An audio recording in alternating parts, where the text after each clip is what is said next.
ఈ వీడియో చూసాక మీరు అంటారు ఇలా ఉన్నారేంట్రా వీళ్ళు అని.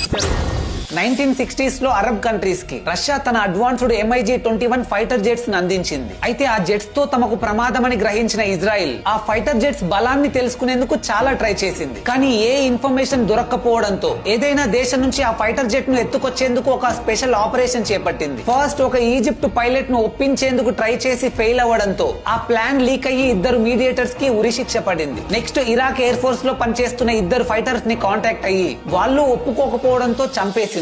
లాస్ట్ కి ఇరాక్ ఎయిర్ ఫోర్స్ లోనే క్రిస్టియన్ అనే కారణంతో వివక్షకు గురవుతున్నాననే అసంతృప్తితో ఉన్న మునీర్ రెడ్ఫా అనే పైలట్ ను ఐడెంటిఫై చేసి ఇజ్రాయిల్ అతన్ని దారిలోకి తెచ్చుకుంది. ఫైనల్ గా 1966 ఆగస్టు 16న MiG-21 ఫైటర్ జెట్ లో ఫుల్ ట్యాంక్ ఫ్యూయల్ నింపుకున్న మునీర్ దాన్ని ఇరాక్ నుండి ఇజ్రాయిల్ లోకి తెచ్చి ల్యాండ్ చేశాడు. అప్పుడు చేసిన ఈ మొసాద్ ఆపరేషన్ కి వరల్డ్ మొత్తం షాక్ అయ్యింది. తర్వాత ఈ MiG-21 ఫైటర్ జెట్ పై డీప్ స్టడీ చేసిన ఇజ్రాయిల్ 1967లో 6 రోజుల పాటు చేసిన యుద్ధంలో అరబ్ దేశాల MiG ఫైటర్ జెట్లను సక్సెస్ఫుల్ గా డిస్ట్రాయ్ చేసి యుద్ధంలో గెలిచింది. ఇప్పటికీ సీక్రెట్ ఆపరేషన్స్ లో ఇజ్రాయెల్ కు చెందిన స్పై ఏజెన్సీ మొసాద్ వరల్డ్ లోనే ది బెస్ట్ గా పనిచేస్తుంది.